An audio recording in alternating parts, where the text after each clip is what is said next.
for you tonight. Live EVP session, as well as some old favorites.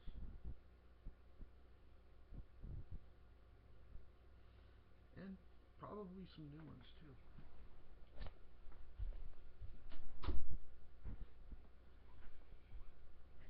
Alright. Before we get to all that, I have a couple things I want to talk about. First of all, I want to give a shout out. Longtime regular listener, Mr. Jeremy Henry. Hello, sir. Glad to see you as always. Before we get to the EVPs of tonight,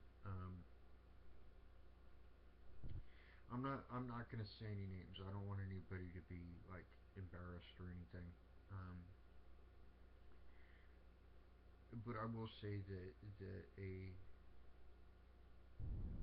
certain young lady that shall remain unnamed had a issue that I just took care of just a few hours ago. Actually, she had a negative attachment, and there's all sorts of those, by the way. Um, this particular one might be called something different by other people. I don't know. I just know what I call them.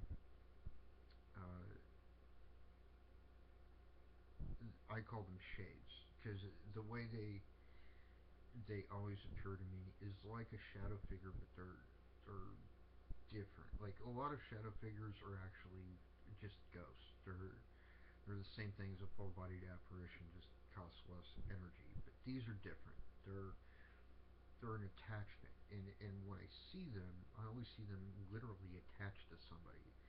And the way it looks like to me is picture like if you were to see somebody from a side profile, like this way, right? You know, like standing sideways to you.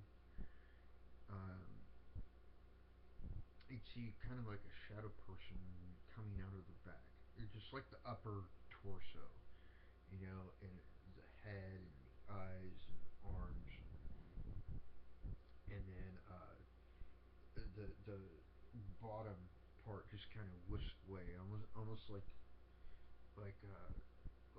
classic depictions of a genie, right? Because like it's got like this cloudy, like smoky kind of like tendril that usually wraps around the body. And what this thing is it's a negative attachment. And what it literally does is it it feeds off a negative energy, like a lot of negative attachments do. But what separates this is it can actually cause more and more negative emotions to occur, so that it has more and more to feed off of.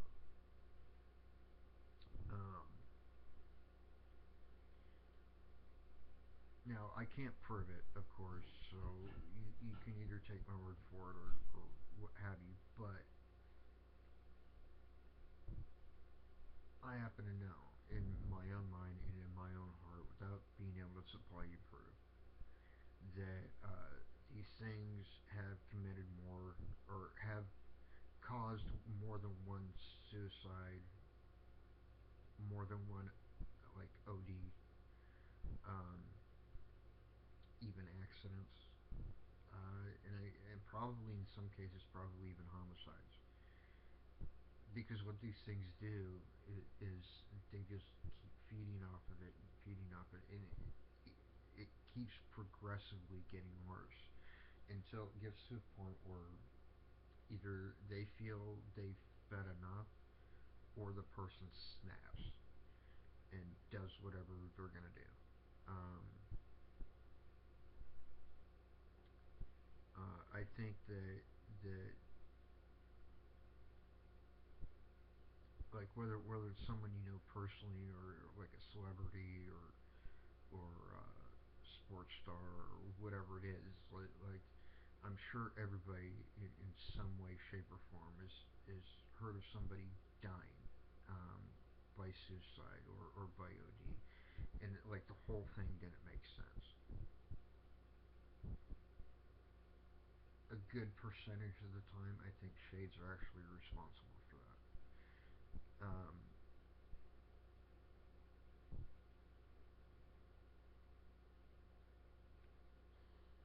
Case in point,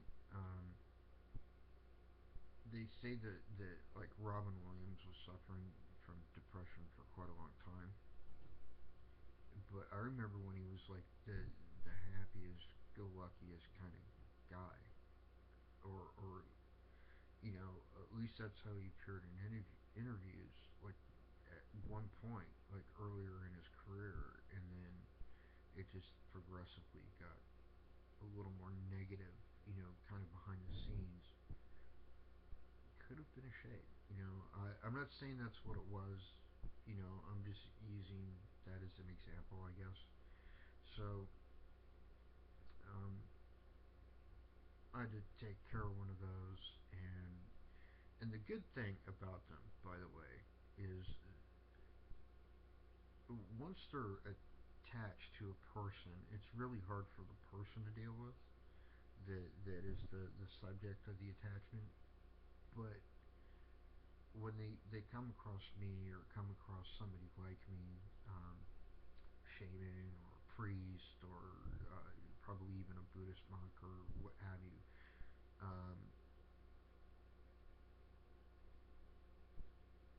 that's a good question, Jeremy, and I'll get to that in a second. Um, when we do what we do to get rid of these things, they put up practically no fight at all. I mean, uh, they're really, really weak. Um, very low totem pole, or very low what's the word I'm looking for? Very low on the ladder of negative stuff. Um, yes and no. To answer your question, Jeremy, he asked in chat, will thinking good thoughts or being in a better mood get rid of them? Yes and no.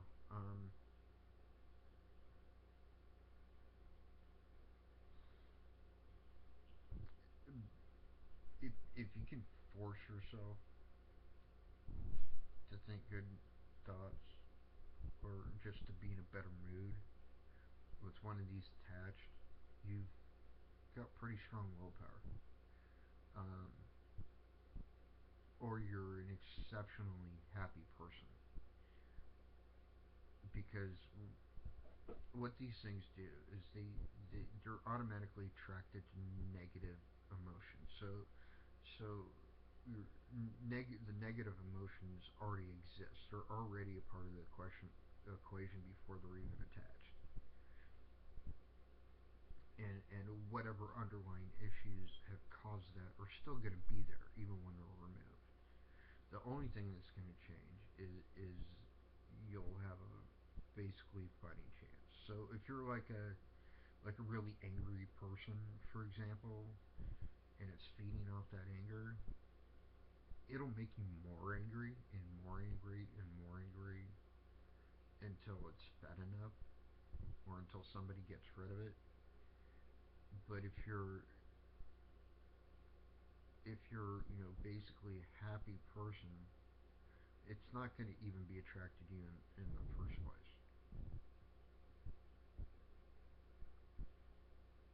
So unless you just have the willpower to force yourself to stop being angry, or you get somebody like me to get rid of it, you're pretty much stuck with it.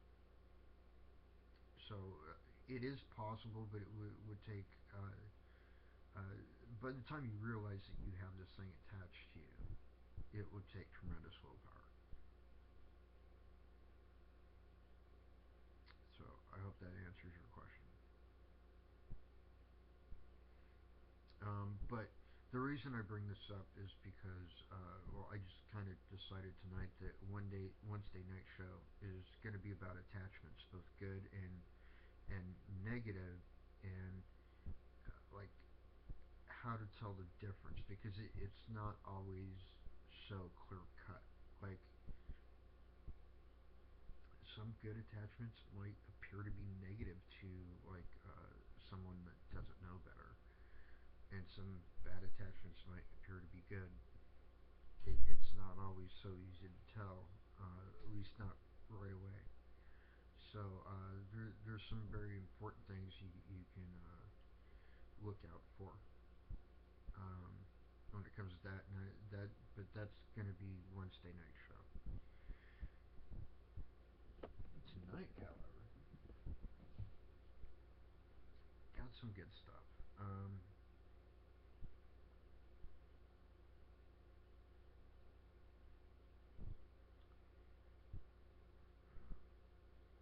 Let's see.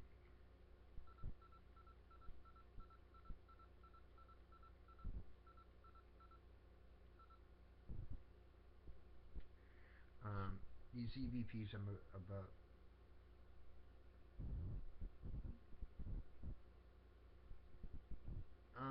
No. Jeremy just asked another question before I get to the EVP. He said, "What if you know you're an angry person and you just live with it? Is that an attachment?" Not necessarily, um, because like I'm typically an angry person, um, but I kind of have to qualify that too. There are certain things that make me angry, as you probably well know. Uh, we've done a whole show about that. And that's kind of like when it comes to stuff like that, that's really kind of like my default setting.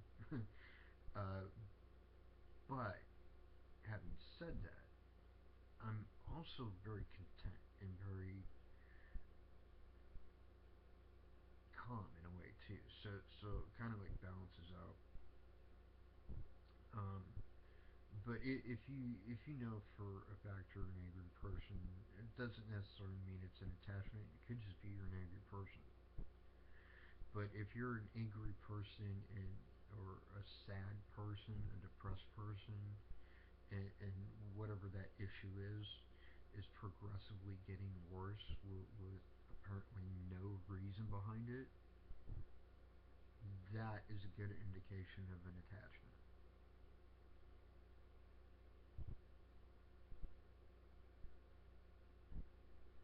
But like I said, that'll be Wednesday night show. I'll answer all those questions on Wednesday night.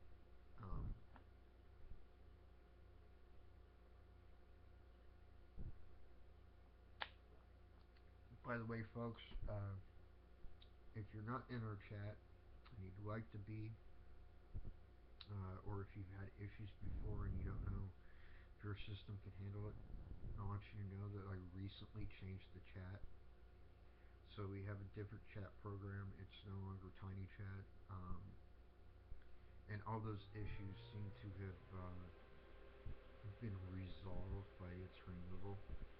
This one is just a simple chat. There's no webcam component to it, so you don't have to worry about this video interfering or anything like that. So if you want to join us, go to ghostofpower.weebly.com. Under our live streaming radio and web series section, uh, you'll see our chat room there.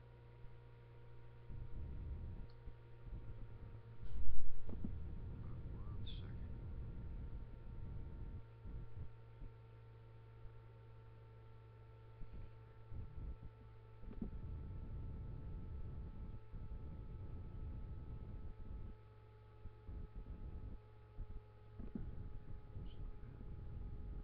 Something just beeped at me, so I'm wondering where that came from.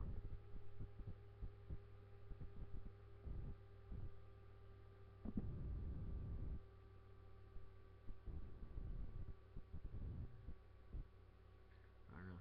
Anyways,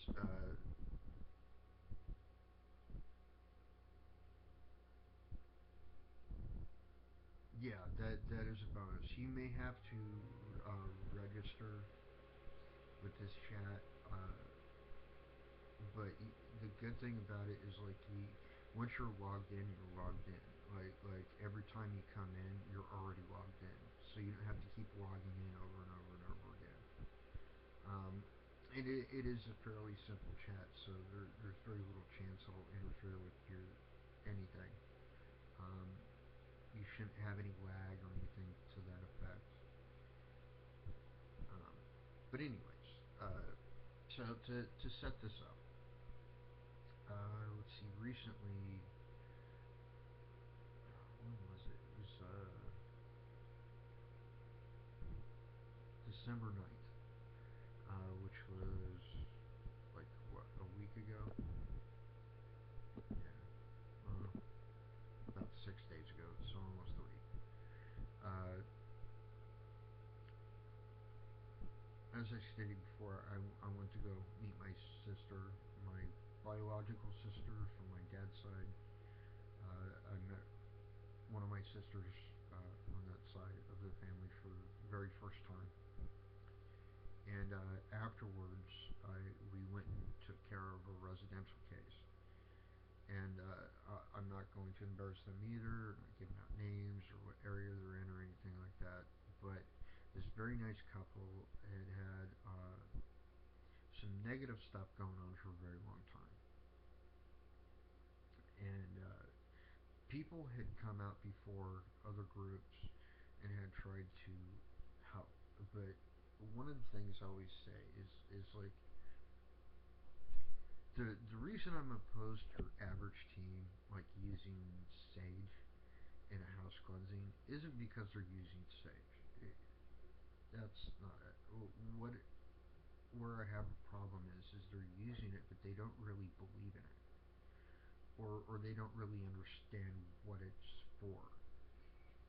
See, sage smoke to a Native American is like holy water to a Catholic priest, and whether it's a shaman or a Catholic priest or a Buddhist monk or whatever it is, and whatever they're using, they will all tell you the same thing.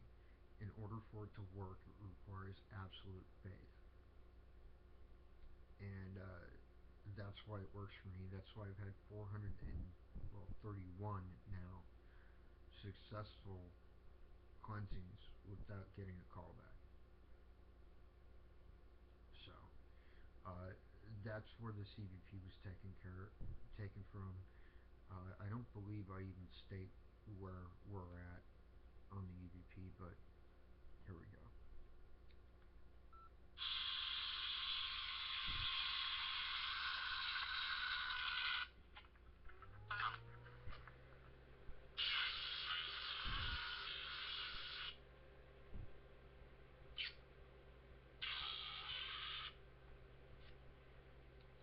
Okay, I don't know if you could hear that or how well you heard it, but like right at the beginning of this clip, it says help.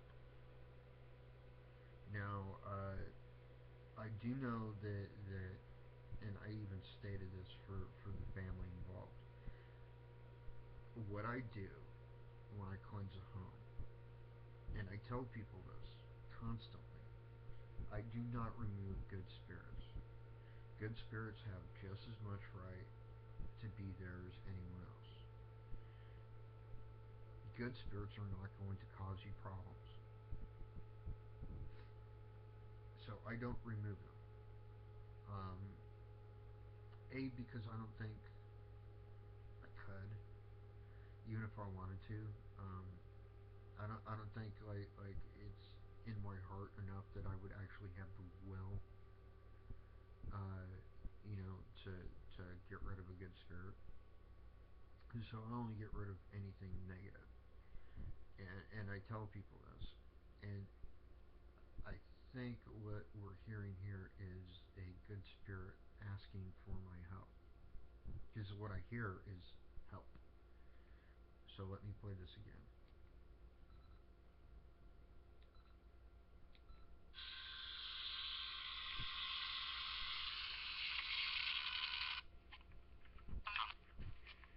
Help.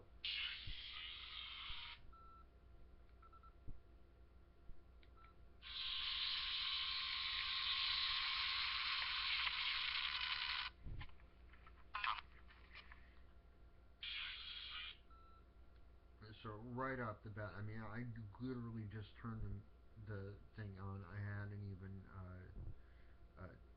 labeled the audio yet, saying, this is Ghost Wolf at blah blah blah, so on and so forth, which I think you're about to hear me say.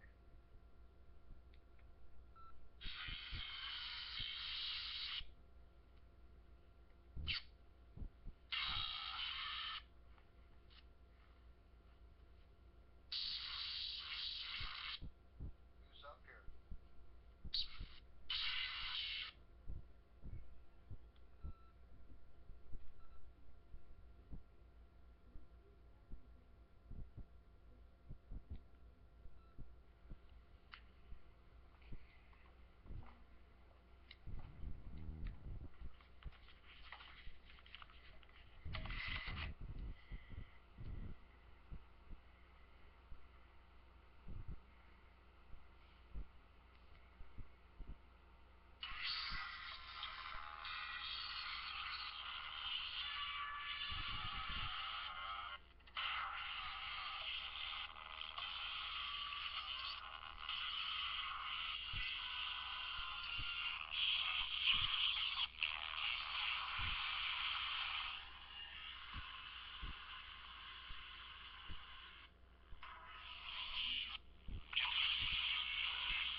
Right there.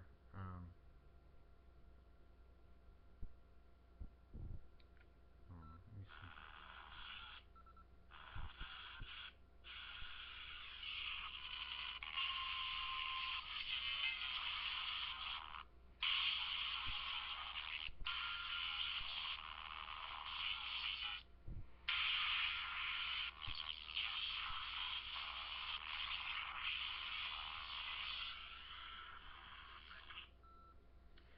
Right there at about 1 minute 18 seconds in, it says free. Then the word free, like as in set me free. And then a bunch of stuff I still can't hear. Um,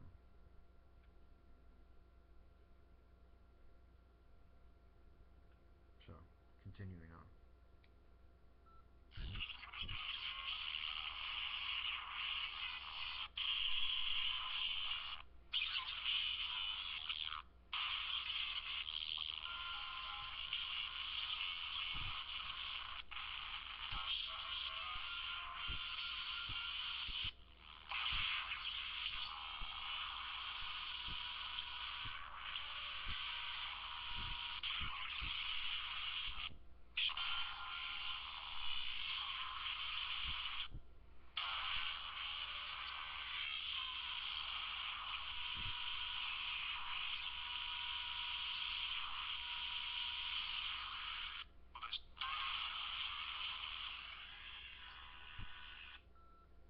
Okay, I don't know if you heard that. um, I'm gonna play it again because like Jeremy, like I really would be interested in what you think you hear here. Because I want to see if it like matches up with what I think.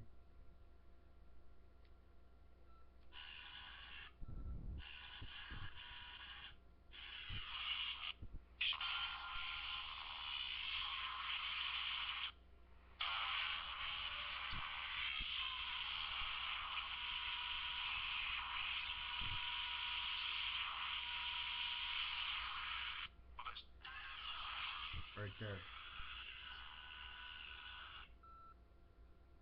Did you hear anything there, Jer?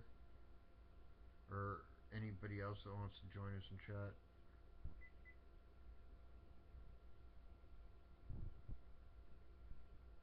Because I'm pretty positive of what I'm hearing on my end, but I'm just kind of curious if it'll match up for us.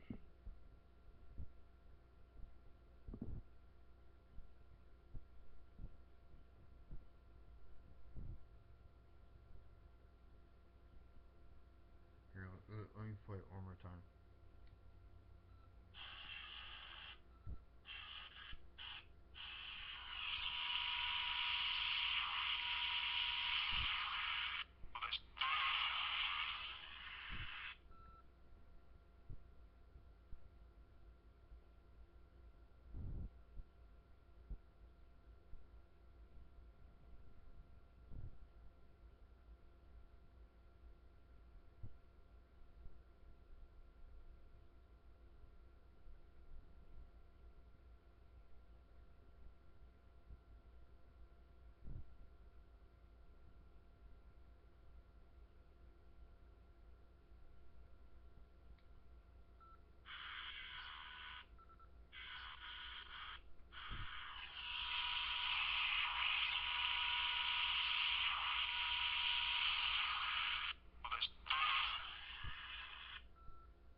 I mean, I don't know if you can hear that very well, but I know what it sounds like to me. That's pretty plain.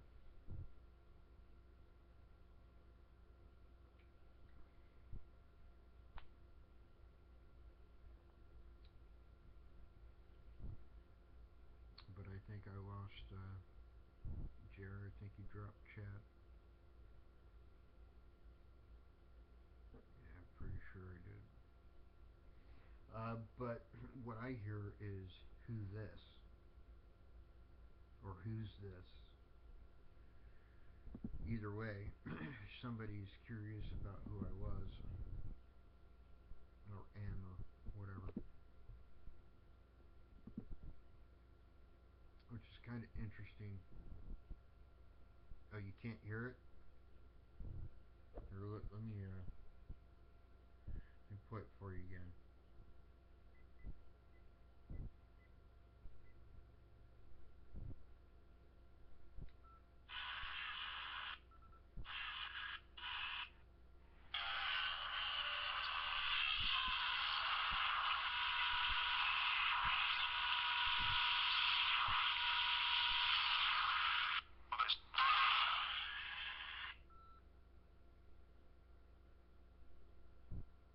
Did you hear it that time?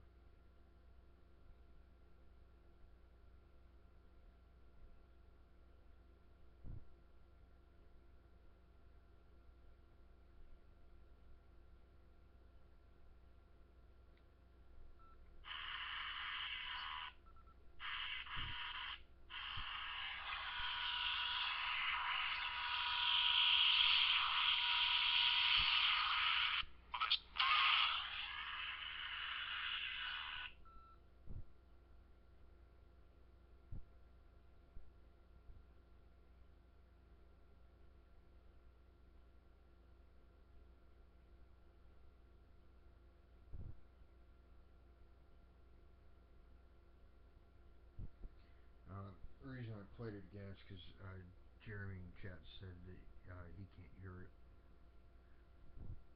so I turned it up a bit. Hope Hopefully that helps.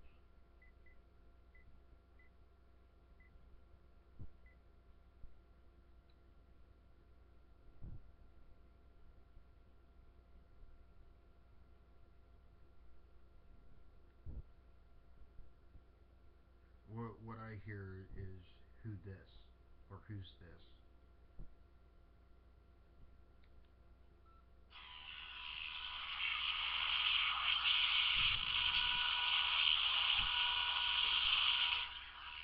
Hold on.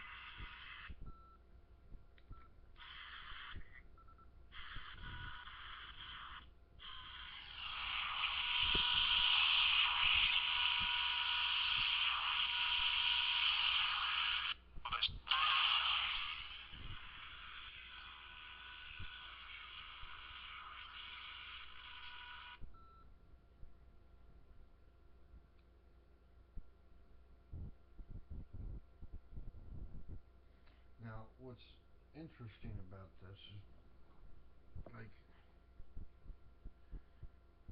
without giving anything away, um,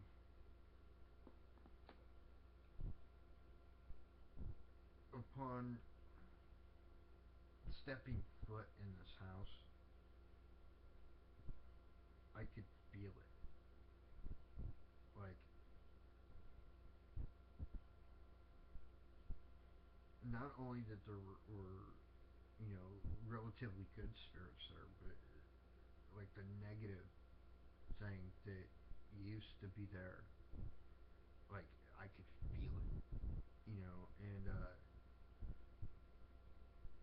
one of the things several people have remarked on, especially after I've done this time and time and time again, is not only does it feel lighter, it actually appears lighter a lot of the time. So like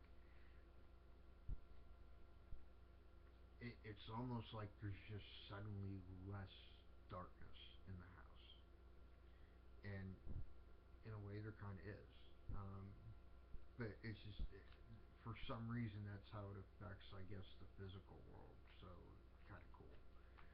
Um, but what I definitely hear who this now.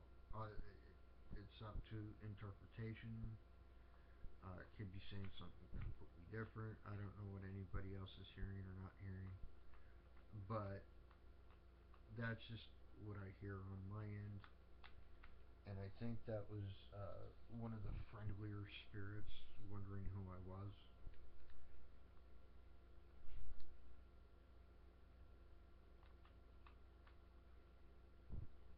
And you can actually hear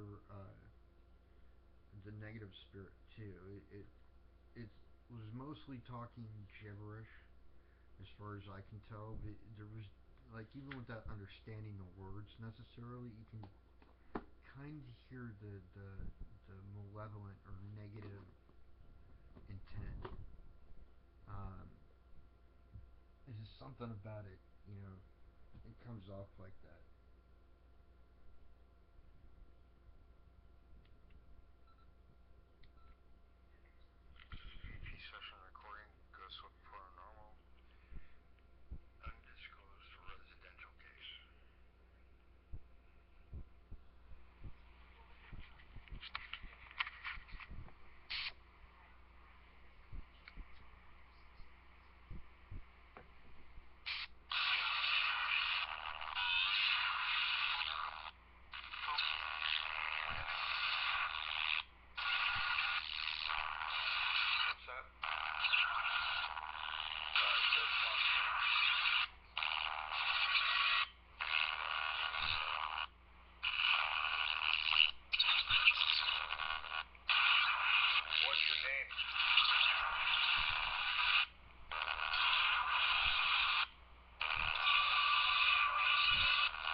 Okay, right there. I don't know.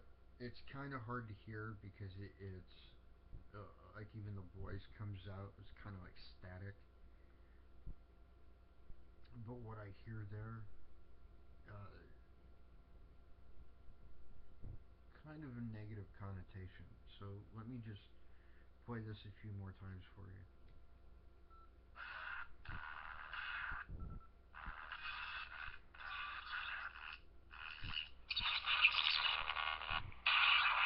What's your name?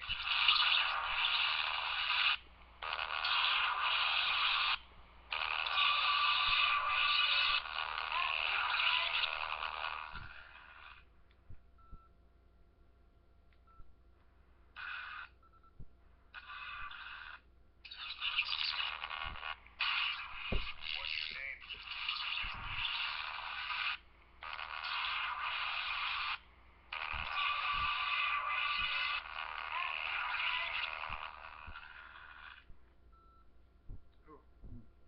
I don't know what you're hearing, if anything, but what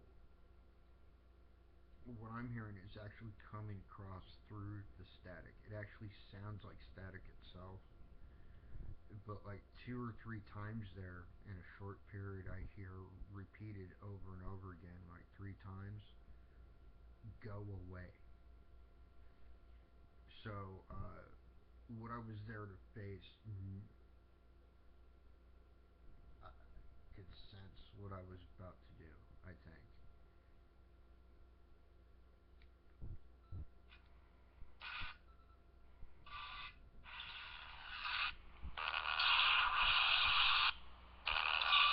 Okay.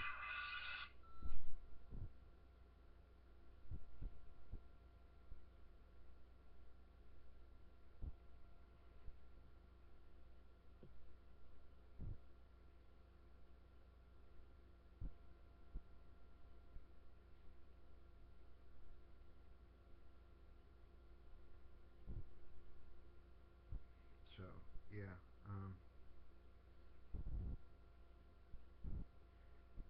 And the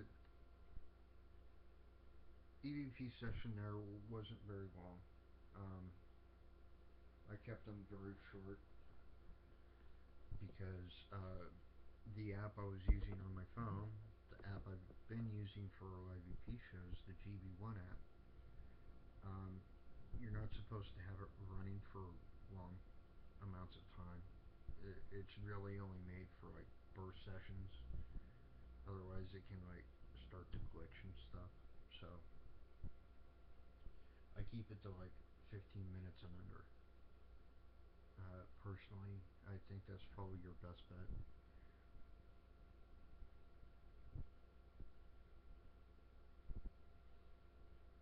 And I found that like doing burst sessions like that can actually really help in an investigation, anyways, because uh, you can listen to it and then uh, things you might pick up in the recording may actually benefit your investigation.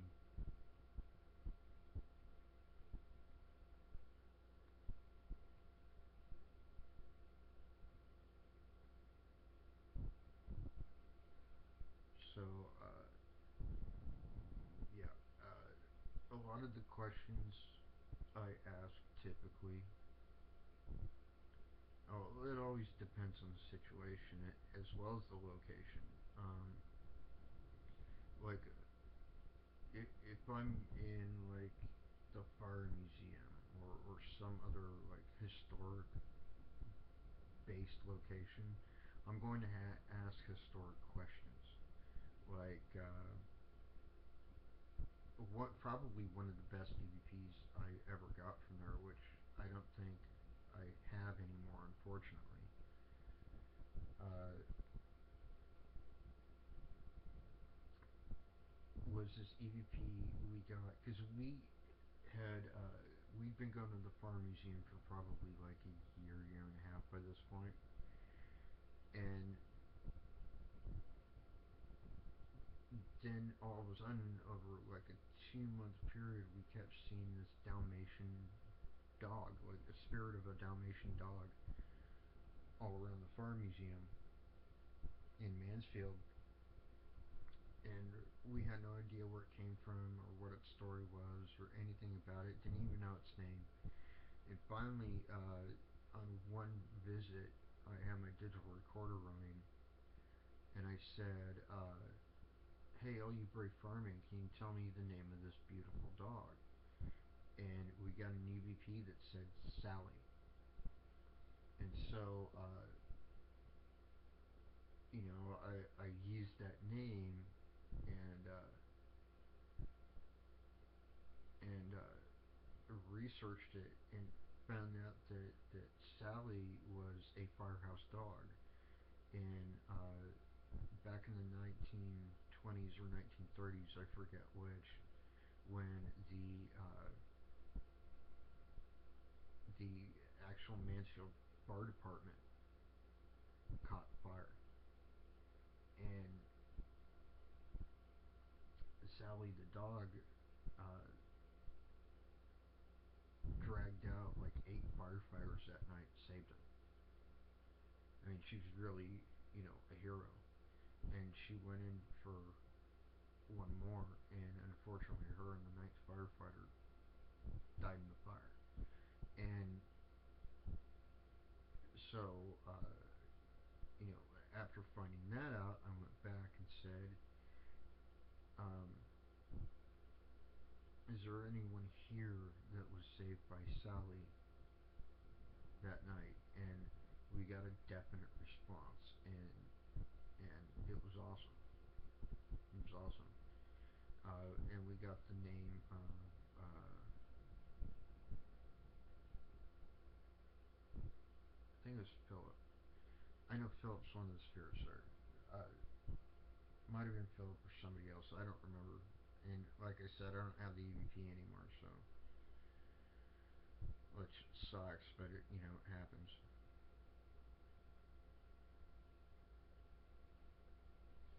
And then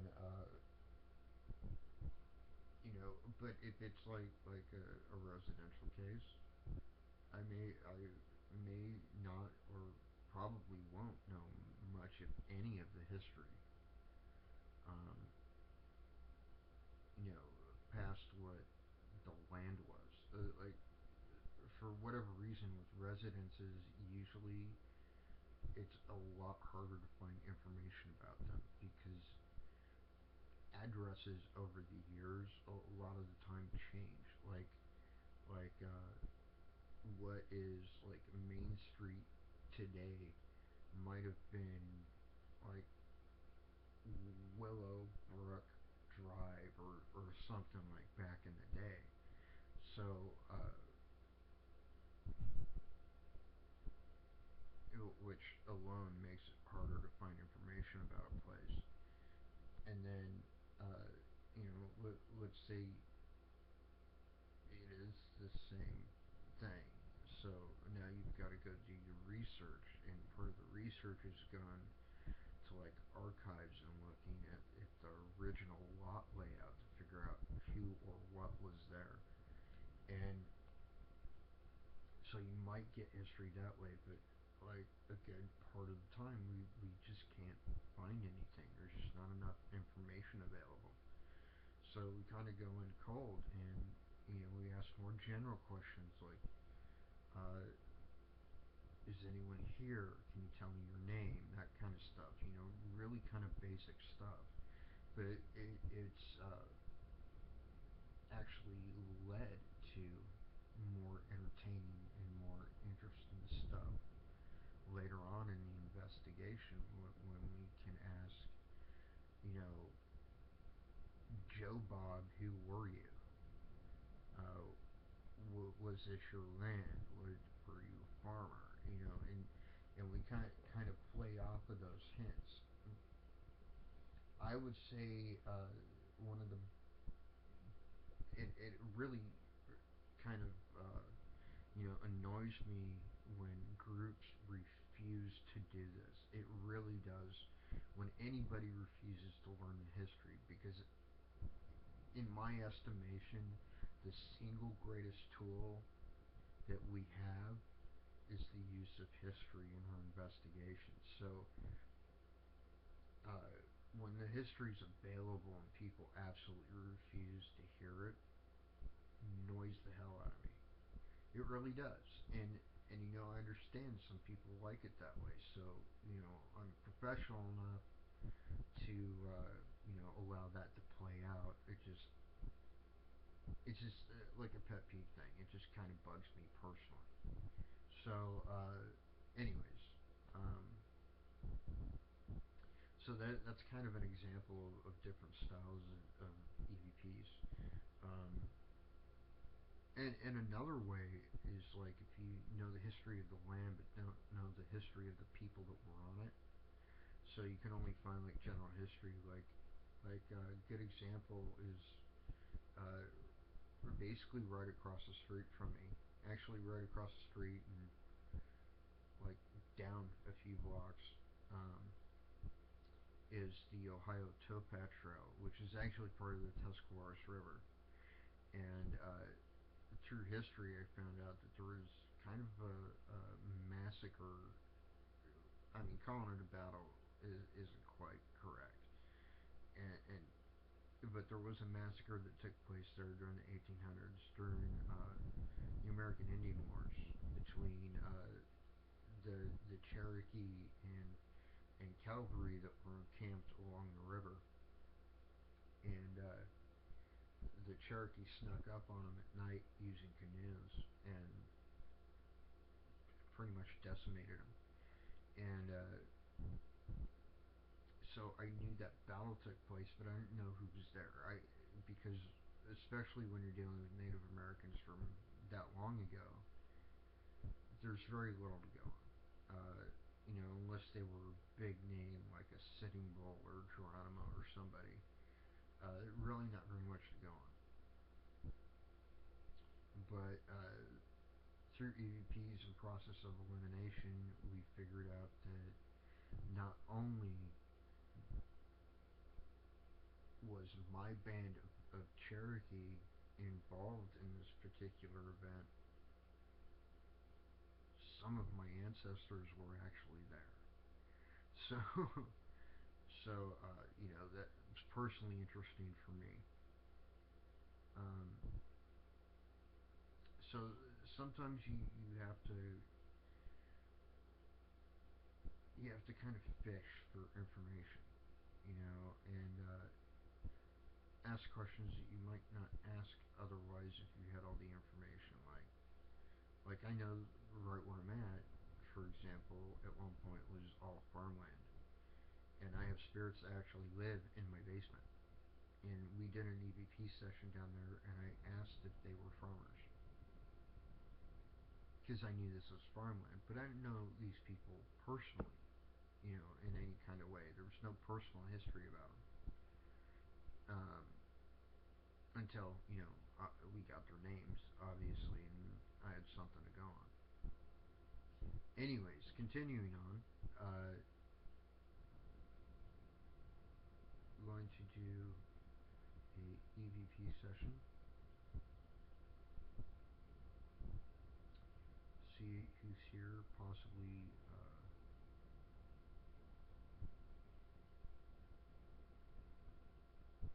See if maybe my dad's here again tonight.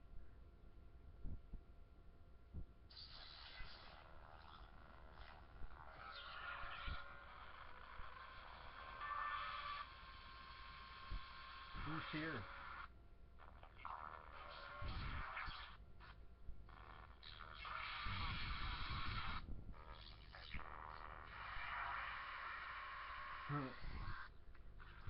I don't know if you heard that, but I heard Dad. My dad's here? I am.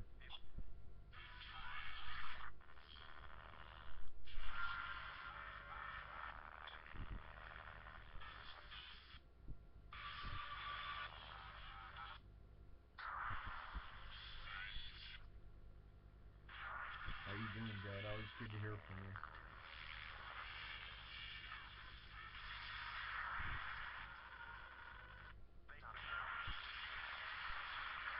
You're welcome. He said thank you.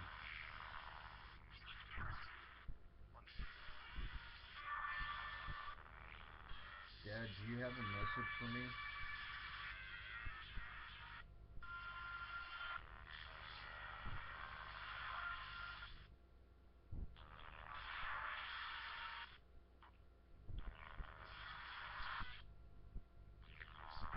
I'm sorry, I didn't hear that.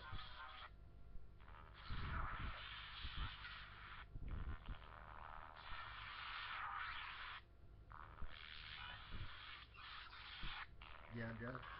You said son?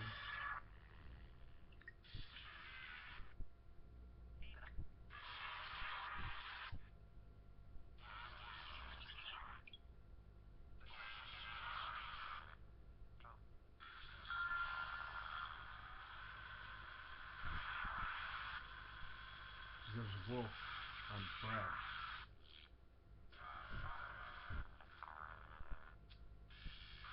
I love you too, Dad.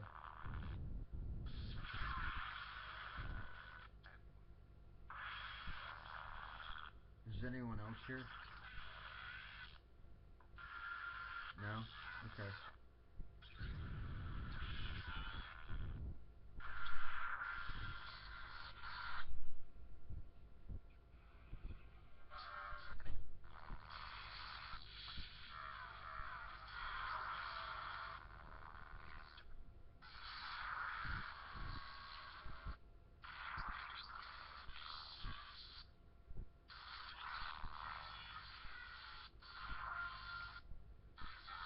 Said a couple things I didn't make out.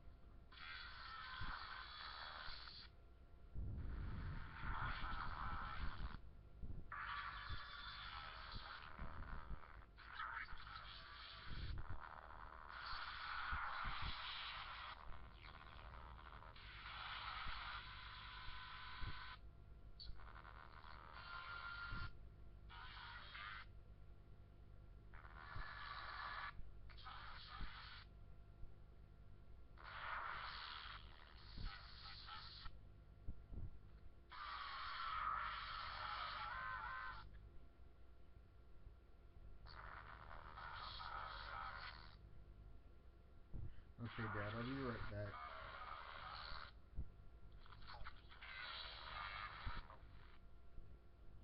No? Did you say no?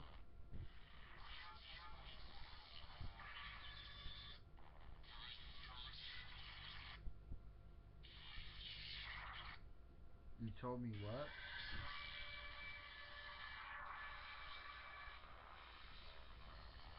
Yeah, Dad?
Okay, Dad, I'll be right back.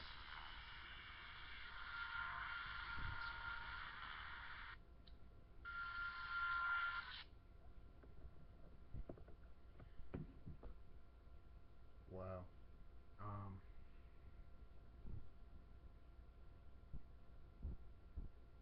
it's really kind of cold that he's here. Um, as I'm sure you probably can imagine, I didn't get to know the man when he was alive. So I guess in a way, this is kind of like our chance. If that makes sense. But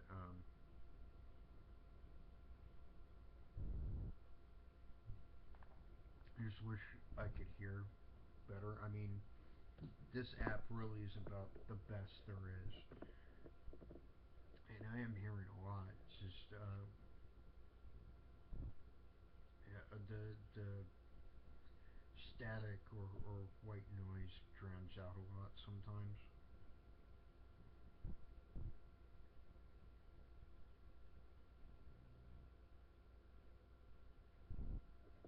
and one thing they do tell you with these apps though is not to do your sessions too long.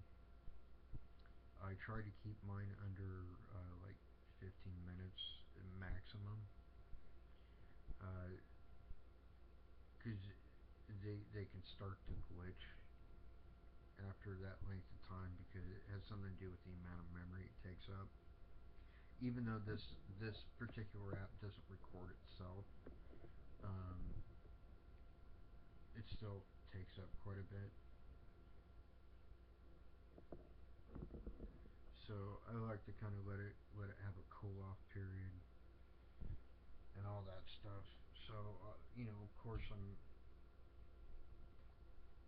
happy my dad's here. I don't know how entertaining that is for all of you, but hey, there it is.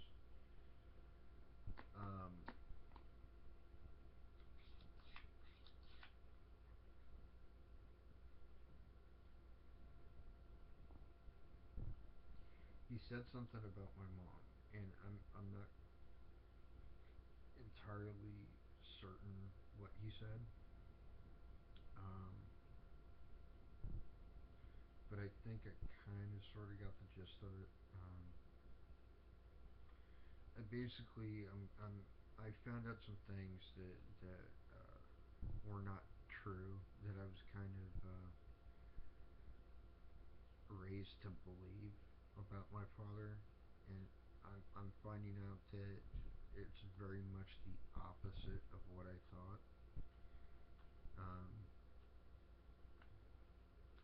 I always thought he just left us and wanted nothing to do with us, and I found out that's actually not true at all. And I was also brought up to believe that there was no rhyme or reason to him leaving; it just happened. And I found out that's not true either. He didn't just leave; they divorced. They went separate ways because they were constantly at each other. They just weren't getting along. And not to say that my mom's fault or his fault. It just happens, But I basically my mom lied about a lot of stuff, or if not lied, she held back information. Like I had no idea until like just a week or two ago that I met my uncles, two of my uncles, when I was really young. Had no idea about that.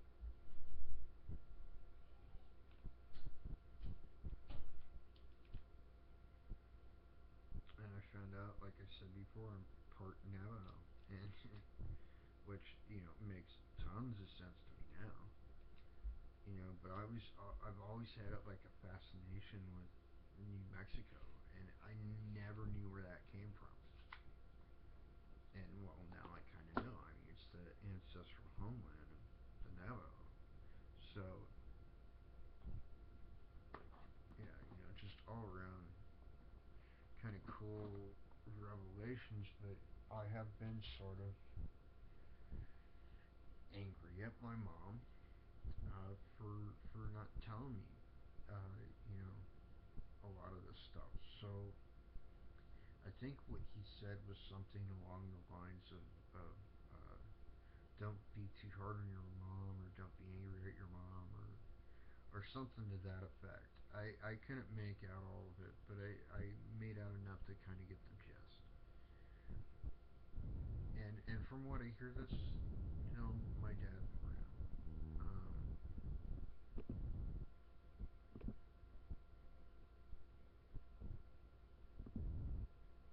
very kind of non-confrontational guy, uh, from everything I'm hearing and all that. So there you go. Um,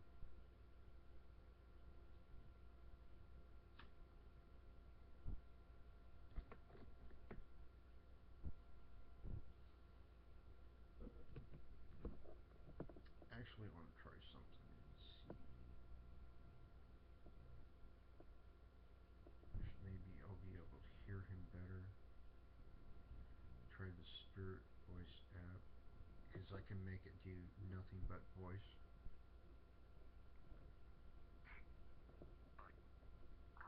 Hi.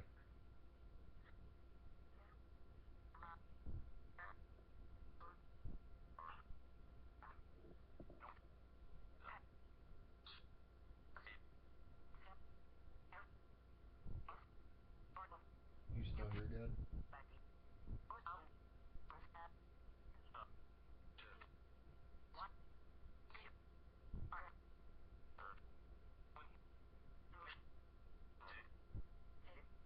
Yes, I'm here.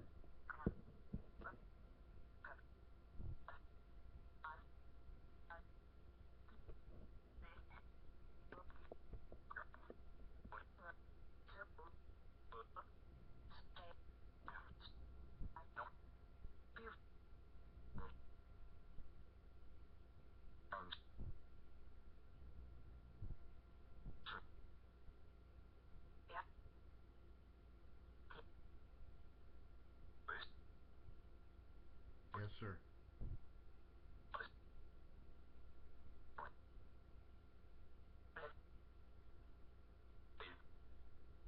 Hey.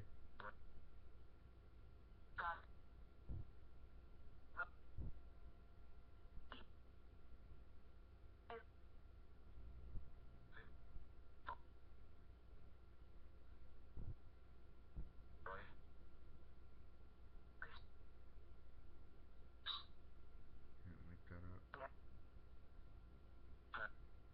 Sounds like him and a female are talking to each other. I don't know. I don't know if you're hearing that very well, but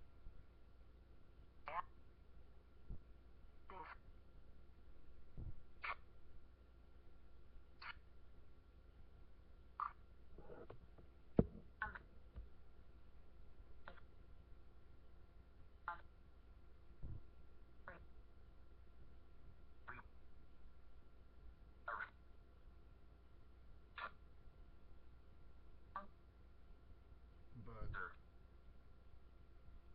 cool thing is it's two different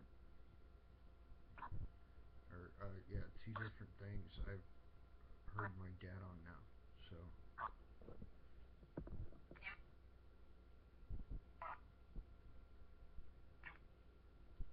okay, so did that one.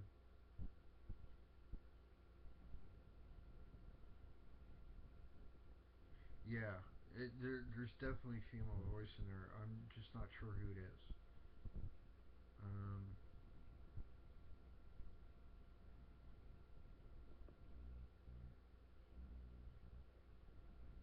one try.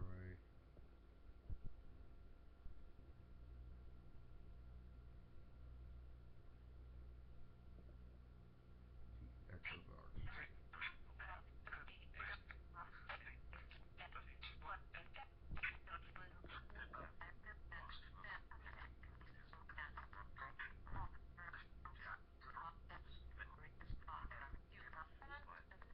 I don't know if they're talking to each other or trying to talk at the same time, but it's like.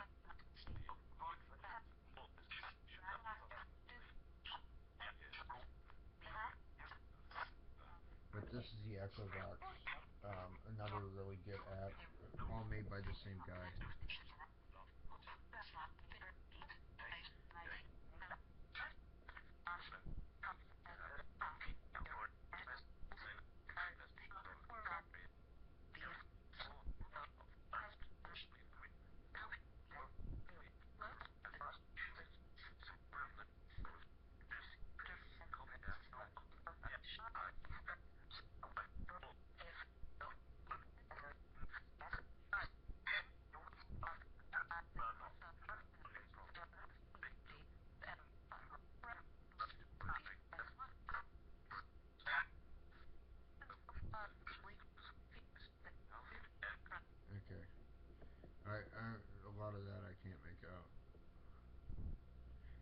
My dad said something about April,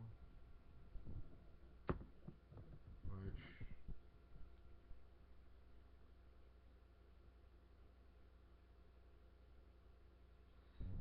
if it's what I think it is,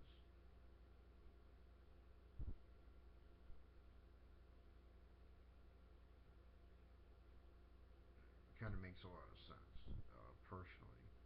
And I don't want to get into that on the air, but yeah, I definitely agree, Jeremy. He said chat definitely sounds like a female voice. I hear my dad's voice, or I believe is my dad's voice in there too. Like I know he was talking to me because he said my name a few times, but there's a female in there too, and I kind of half suspect it might be my aunt Barb. And the funny thing about that is like they're on two separate sides of my family. My aunt Barb is my mom's aunt, so she'd technically be my great aunt. And you know, my dad obviously is my dad. So as far as I knew, they didn't really know each other. But then again, I'm finding out all sorts of stuff I didn't know before. So who knows? Uh,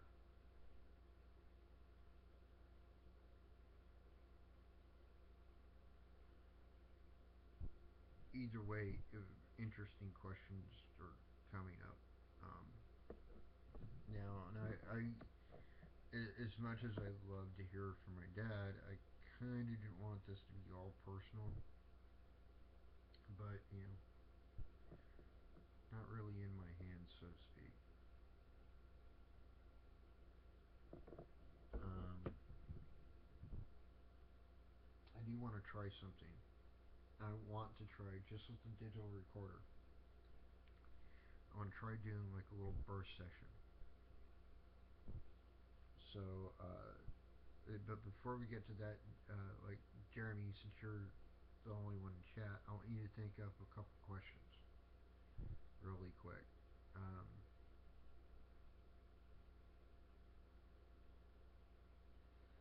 can be anything from who's there to something more exact.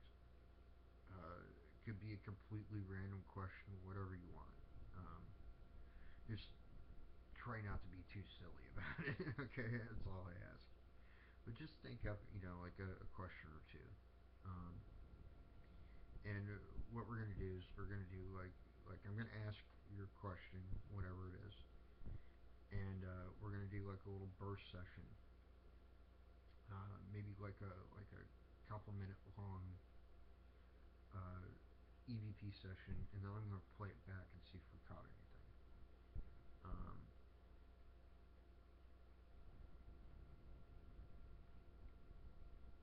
so whenever you're ready, just shoot me a question and I'll ask it on air. And that goes for anybody else in chat too. If you have anything you want me to ask, uh, jump into our chat or message me on Facebook or whatever it is you got to do. Oh, okay. That's a simple one. And that's actually a good question too, because believe it or not, a lot of people ask that question. I personally haven't, because I just I don't know. Maybe it's silly of me, but I always kind of just automatically assume they know what year it is. Um, but it has been theorized that a lot of spirits are just kind of caught in the same year they were last alive, I guess. So that is actually a really good question. So let's go ahead and start. EVP session rolling for Howling After Dark. Um, I have a question from our chat room. Mr. Jeremy Henry wants to know if you know what year it is.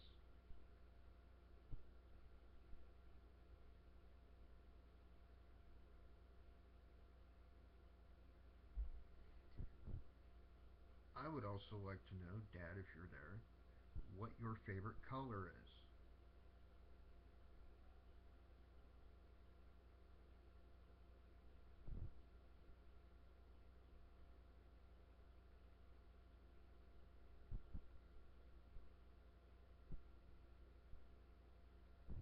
Anything else, Jer?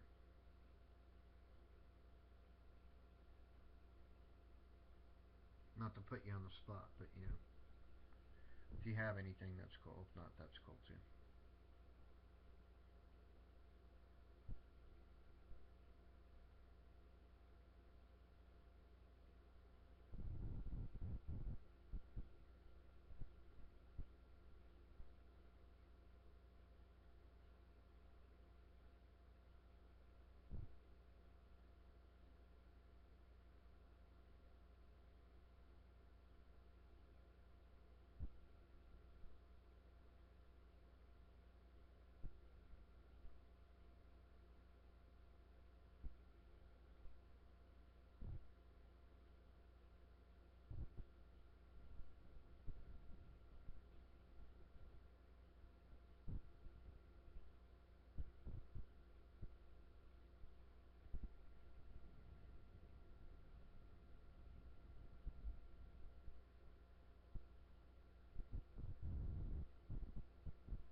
Okay, well, I'm going to go ahead and end that session. That was a little over 2 minutes. Let's see if we got anything. EVP session rolling for Howling After Dark. Um,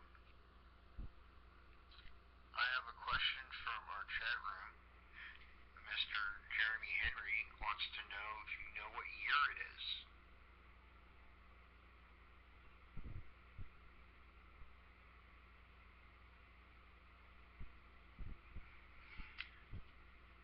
I would also like to know, Dad, if you're there, what your favorite color is.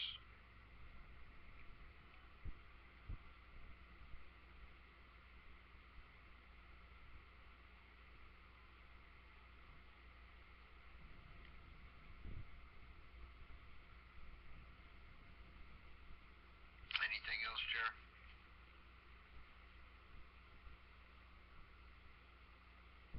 Not to put you on the spot, but if you have anything that's cool, if not, that's cool too.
Yeah, well, I'm going to go ahead and end that session.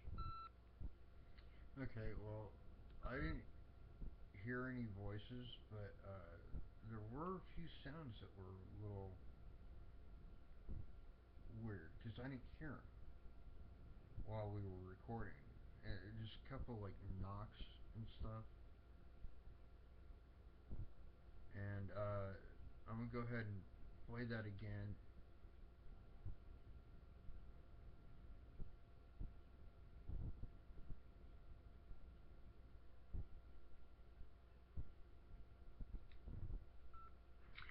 EVP session rolling for Howling After Dark. Um, I have a question from our chat room. Mr. Jeremy Henry wants to know if you know what year it is.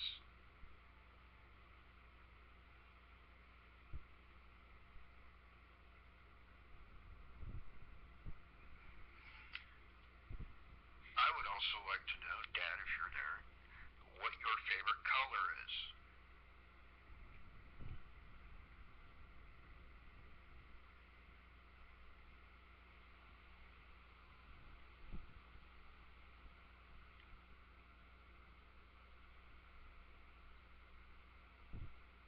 Anything else, Jer?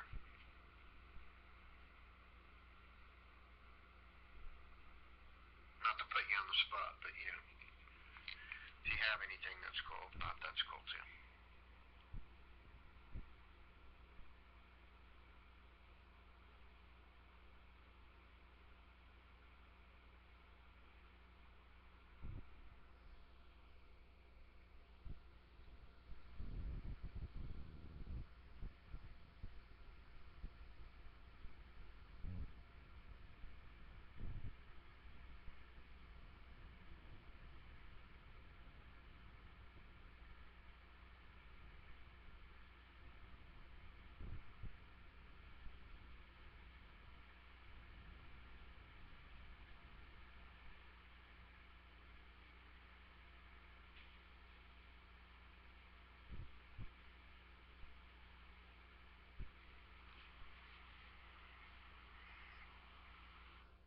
Yeah, there were a couple of little sounds right there near the end. Like there was like is really kind of here. I don't even know if you can pick it up over my microphone, but a couple tiny little taps that I didn't hear, uh, at the time, and this, some kind of shuffling sound that I know wasn't me. Like I could hear my breathing, but it was like under that. I don't want to make too much of that. I mean, it could have been something, could have been nothing. I don't know. But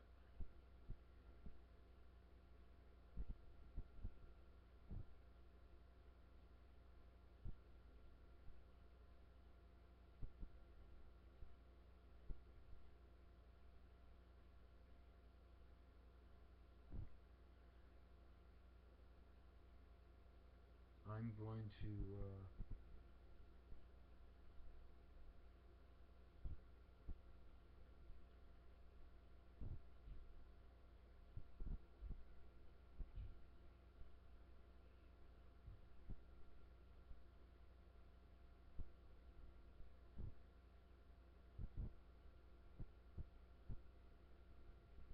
hmm,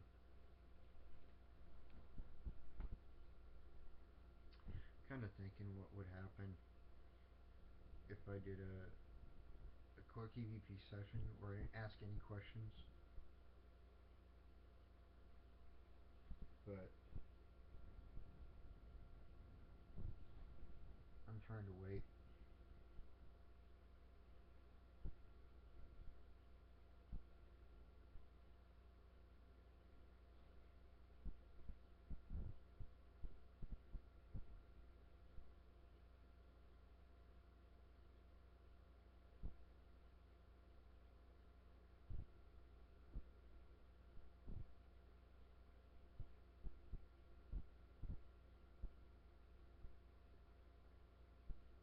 All right, I'm gonna go ahead and do it. Um, and I'll be right back. I'm gonna take this opportunity to take a little short break, and I will be right back in a second.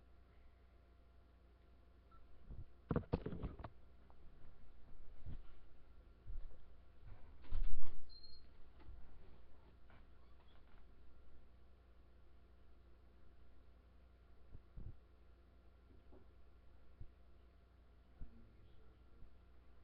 I gotta go to the bathroom.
Let me know when you're back. I'll go ahead and play this.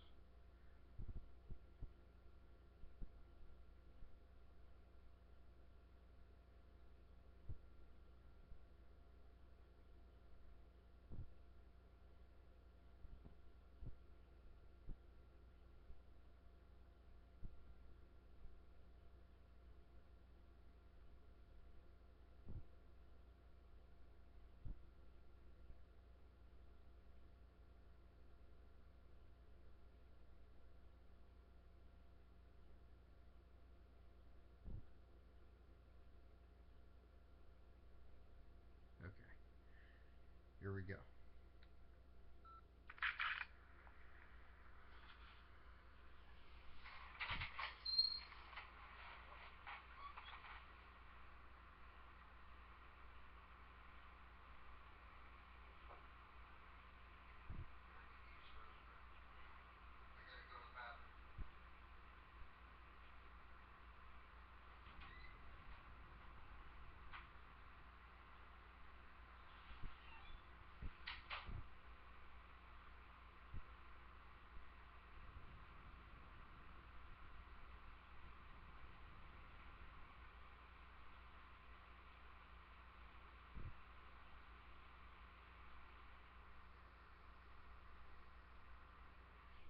Alright, 1 second. I thought I heard something there.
I guess not.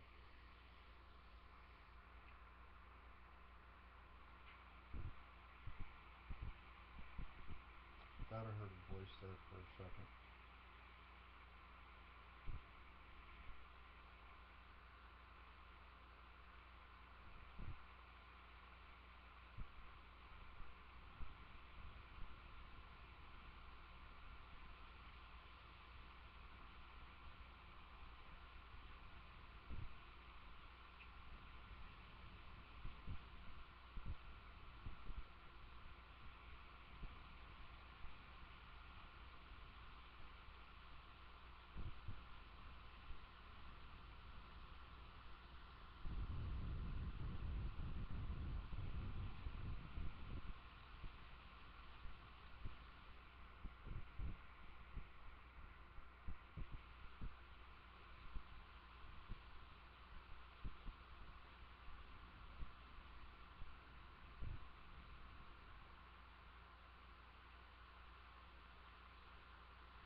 nothing. Which, you know, sometimes that method works, sometimes it don't. And you never really know until you try. So I'm not at all discouraged by it. Um, I have gotten some really good stuff though, where we didn't ask any questions. We just kind of went quiet and just let the recorder run, and it got some pretty amazing stuff. Both intelligent and residual. Um,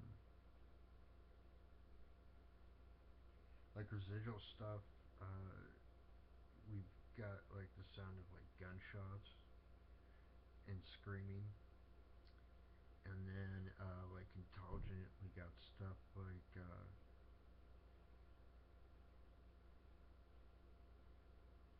I'm here, just I'm here, or like one in particular was really cool, and it was like a Class A EVP, and it was definitely not whispering. Was where'd Anna go, or where'd Adam go? I think it was Anna. It goes where'd Anna go? And the interesting thing about that is that here in Barberton, the founder of Barberton was a gentleman by the name of O.C. Barber, and he had a daughter named Anna, and uh, her story's kind of messed up. Um, Even today, if you were to come to Barberton, Ohio, and go to the public library, down in the basement of the library, they have like a history room, and inside the history room, they actually have Anna Dean's white dress from her wedding day. And this sad kind of screwed up thing about her wedding day, she was left at the altar. Or to be more exact, I don't think the groom ever showed up, and she was really heartbroken about it. Um, there were rumors that she kind of took her own life, but we don't really know. Um, all we know is that she died, obviously, and there was like a farm that was it was a gift to her from her father, uh, kind of a massive farm when it was all there. Today, there's two haunted structures, one which is in use as something other than a haunted place, and the other one's called the Piggery or the Pig Barn, and that one's very much haunted, and they do actually do ghost hunts there. Um, but the cool thing about it is like how active it is. Like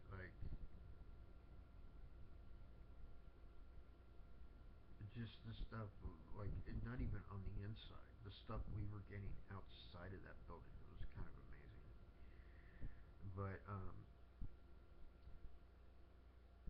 she's who I believe we caught the EVP from when we were in Alexander Commons, where she goes, "Come and find me. I'm in the building." I think that was her. Um, I'm pretty sure she also said, "Why should Ghost Wolf move anything around?" Which was kind of cool because it means she's sort of like a fan of ours, I guess. Which as cool as it is to get praise from the living, getting praise from the other side is in some ways much more rewarding. So I love getting EVPs that reflect that. Um,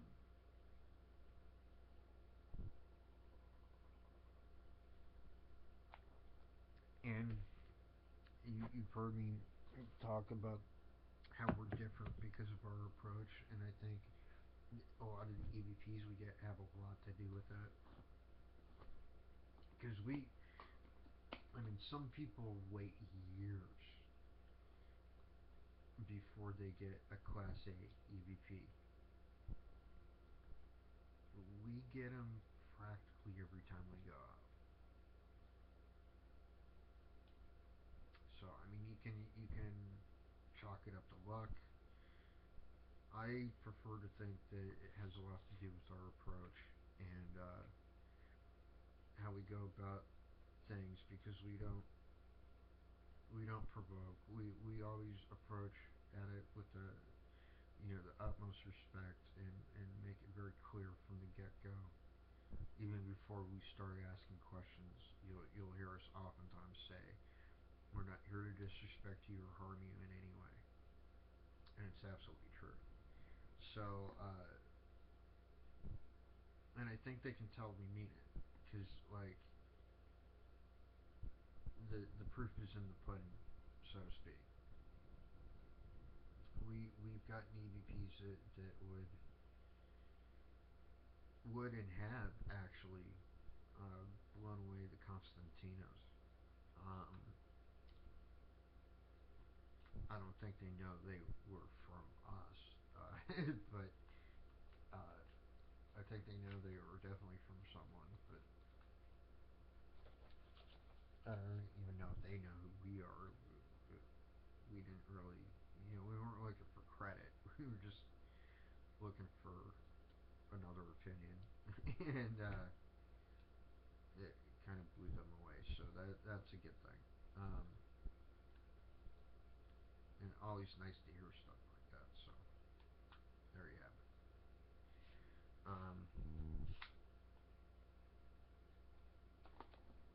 I only got about a little over 20 minutes left. Time flies. So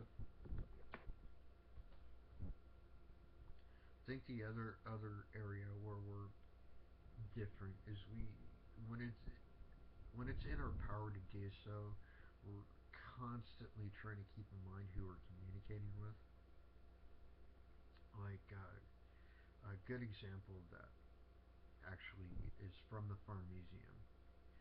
Uh, Back in this area that's called the Soda Shop, which is it's a basically a display of 1940s, 1950s like soda shop. Like you go in and get like sort of root beer floats and all that stuff. Back in the 40s and 50s style, where it was like a diner, but it was all like ice cream and soda, that kind of place. Anyways, we know for certain that the main spirit that inhabits that area is a fellow by the name of Donnie, who worked there when he was younger. But as he got older, he was engaged to this girl, and I forget her name off the top of my. I think it was Eleanor, actually. I think it was another Eleanor because we have one in our house, but different Eleanor. Anyways, uh, I think her name was Eleanor, and he went to the Korean War. Uh, and while he was over there, Eleanor married another guy, and he didn't know that. Um, like he continued to write her like the whole time. She never told him, never wrote him any letters, or if she did, none ever got to him. Um, we don't really know which, but as fate would have it, he had no idea, and then it kind of ambushed him when he came home, and that kind of did him in. He started drinking all the time, and basically drank himself to death at one point. But like he's a super nice, sweet guy, and every time I'm there, I go, "Hey Donnie, how you doing?" I like I talk to Donnie like he's a friend because he is in a way. So because of that, we get some awesome EVPs from him, as well as other evidence too. probably one of the best ones I ever got, actually, from that place, anyways. Was there's actually phone. It's in the soda shop. It's not originally from the soda shop. It's actually from a hotel that used to sit across uh, the street from the Chase Tower building, which is now a parking lot. And the reason it's now a parking lot is because the building burnt down. And one of the few things that they saved was this telephone booth that was in the lobby, which is now in the Fire Museum. And what I did is, like, there's inside the phone booth, there's like the phone, and then there's like a little shelf that they had set up so people could write on it, to take numbers down and stuff. And what I did is I take the phone off the hook and I set it down on the shelf and set my digital recorder right next to it, and I'll just leave. And I won't ask any questions. I'll just see if anybody's on the other line, kind of thing. And within 1 hour of each other on the recording, we got the sound of a phone ringing and a whispery voice that it sounds like staticky, like it's talking over an old-fashioned phone. And we can't quite make out what it says, but it's definitely a female voice. So we've always wondered about that, but no idea. It could have been Eleanor, maybe. I don't know. But yeah, like so taking into account who you're dealing with, especially when you get to a point where you really know, and you've done all your historical research and found out everything you possibly can, and you use that information, like when you're asking questions and communicating, you will be shocked at the evidence you get. It is far superior to anything we've ever seen from somebody who provokes. It truly is, and you know, I, I'm so reminded of that old saying, "You catch more flies with honey," and it's absolutely true. So, you can take that to the bank, as far as I'm concerned.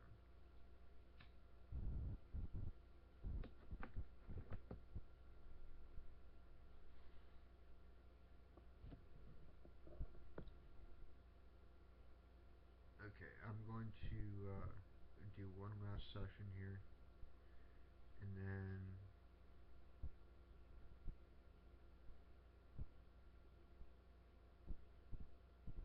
I'm going to try something I haven't tried on here before.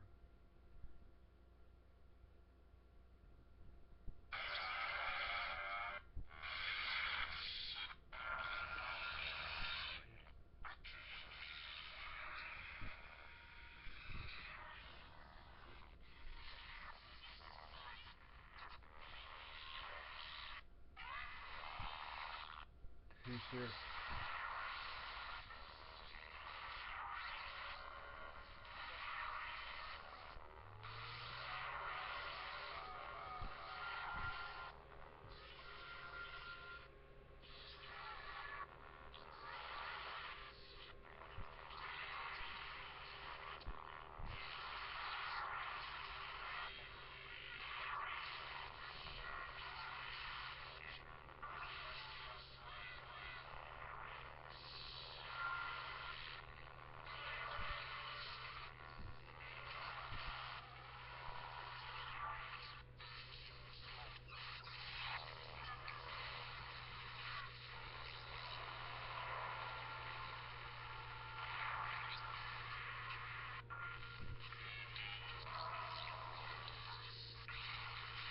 Hello.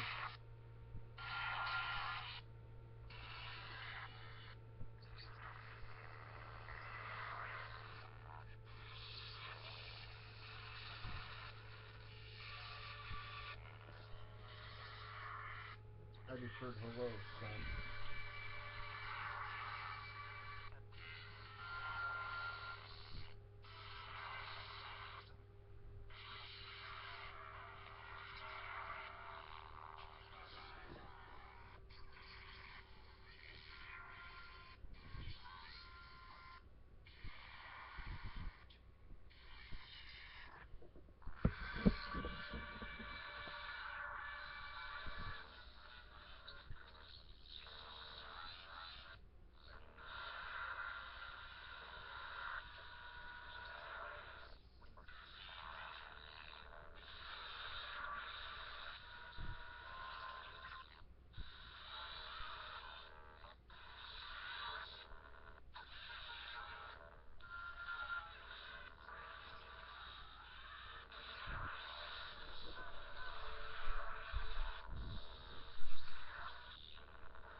were some voices coming through there, but I couldn't quite make any of them out. So I'm gonna try this one.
Hey, Dad.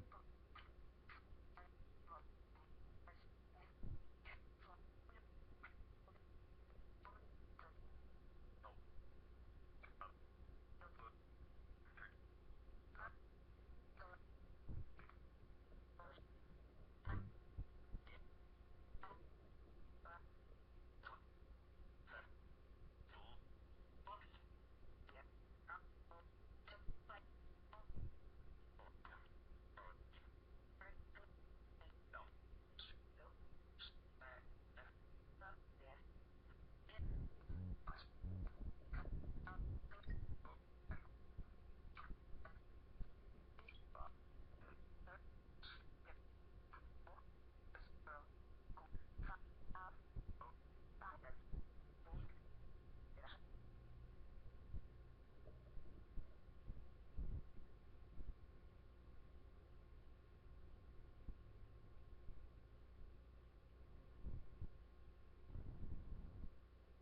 yeah, I'm not sure who the female is. It could be my aunt. I'm not sure.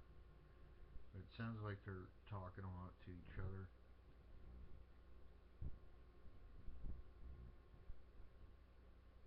I've only got about 10 minutes left, so I'm probably going to go ahead and call it here shortly. Um, just want to remind folks to tune in on Wednesday night. It's going to be a good show. It's going to be about attachments, uh, both negative and positive, and how to tell the difference because sometimes it's not very clear. Um, some things that might seem negative are actually positive, and vice versa. And I'm going to try and list, well, the different types that I've experienced, anyways. The ones I've seen and had to deal with on both sides of the spectrum, and how they can affect you. So that'll definitely be a good show. But I'm going to go ahead and call it a night because I don't think I'm gonna get any more answers tonight, and I really ain't got nothing else set up. So with that in mind, I want to thank everybody who tuned in, especially my good friend Jeremy Henry, who tunes in, logs into our chat every week without fail. Thank you so much, buddy. I really do appreciate you. So, uh, until next time, my pack, my tribe.